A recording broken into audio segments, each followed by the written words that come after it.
Good morning. How is everyone doing today? It's Friday, July 17th, and it's 10:30 in the morning. I know we all got some news this week regarding school, and we will be doing distant learning for at least the first few weeks. So hang in there, guys. I know it's going to be tough, but we'll get through it, and we are planning some fun things on that you can see, and we will make it. So today, for the I'm a well-rounded summer reader, we are going to check off the traditional literature box. So this is stories that are passed down from one group to another. This includes folk tales, legends, fables, fairy tales, and tall tales. So what I'm doing today is actually, if we were in school, I would be probably going through this little book, Myths, Folk Tales, Fables, and Fairy Tales, and it's just a little bit of information on what they are exactly if you don't know. So what is a myth? Do you know? A myth is a story passed down from generations trying to explain how our world works or how we should treat each other. Some myths have gods or super beings that use powers to make events happen. So we are going to learn just about a couple of Greek gods. Some you may have heard of, like Hercules. He's a mythical hero. So Hercules is a mythical hero. He is the son of Zeus, who survives 12 very hard tasks to redeem himself to the gods. So Hercules is a myth. It's a Greek god. Most of the myths that we hear about are about Greek gods. So that is, you can follow some of the links. I will put them up, but I will also show you here. You can create your own myth. So I will also add those in at the end. So you can learn about myths if you'd like, or create your own. The next thing is a fable.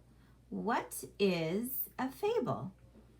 So a fable is a very brief story that teaches a moral or a practical lesson about how to succeed in life. So that is what we are going to, that's what I'm going to read to you today, a little fable.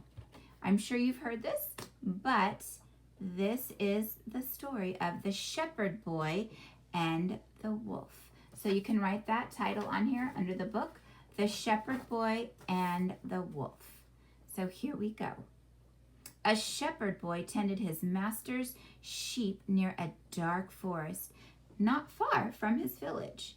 Soon he found life in the pasture very dull. All he could do to amuse himself was to talk to his dog or play on his shepherd's pipe. One day, as he sat watching the sheep and the quiet forest and thinking what he would do should he see a wolf, he thought of a plan to amuse himself. His master had told him to call for help should a wolf attack the flock, and the villagers would come toward the village shouting at the top of their voice and make it go away. So now, although he had not seen anything that even looked like a wolf, he ran toward the village shouting at the top of his voice, "Wolf! Wolf!"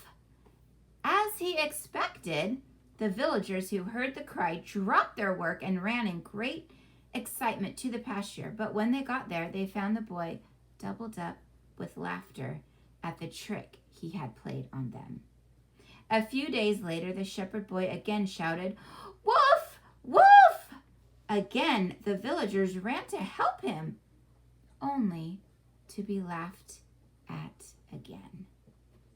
Then, one evening as the sun was setting behind the forest and the shadows were creeping out over the pasture, a wolf really did spring from underbrush and fall upon the sheep. In terror, the boy ran toward the village, shouting, "Wolf! Wolf!" But though the villagers heard the cry, they did not run to help him as they had before. "He cannot fool us again," they said. Well, the wolf killed many of the boy's sheep that night and slipped away in the forest. What do you think the moral of this fable is? A liar's truth is seldom believed.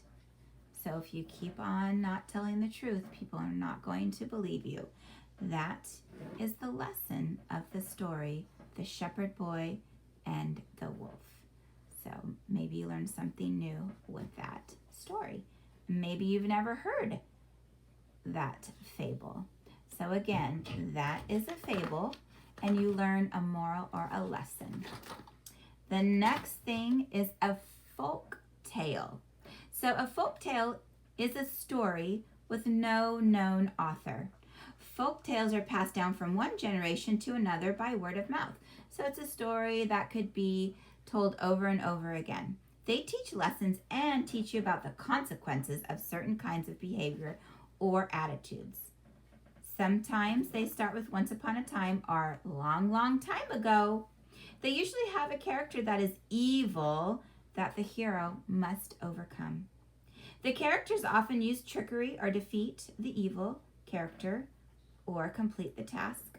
Many things in a folk tale occur in threes. 3 main characters, 3 magic objects, or 3 tasks to complete. So some folk tales are 3 Little Pigs, Goldilocks and the 3 Bears, you guessed it, Jack and the Beanstalk. So those are some folk tales that you may recognize. And the last one is a fairy tale. What is a fairy tale? So a fairy tale is a type of imaginative writing that carries the reader into an invented world where the laws of nature, as we know them, do not operate. So that means animals can talk. There are things that happen that normally don't happen. It usually starts with once upon a time and ends with, does anybody know? They lived happily ever after. Good and evil characters, magic happens, problem and a solution. Things of 10 happen in 3s or 7s. Not things of 10. Things often happen in 3s or 7s. So we know of a lot of fairy tales. Snow White and the 7 Dwarfs, Cinderella, The Little Mermaid. So there are lots of fairy tales we know. So maybe today, while you're at home, get a book of a fairy tale or a fable and read that tonight to your family for a bedtime story. So, or have mom or dad read you a fairy tale tonight. So you are able to mark off your traditional literature, and maybe you learned something new today about a fairy tale, fable, a folk tale, or a myth that you didn't know before. So remember, I will add some things at the end of this, and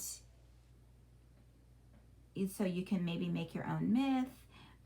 I'll just add some links in there that you can follow if you would like to learn some other things. So I know there was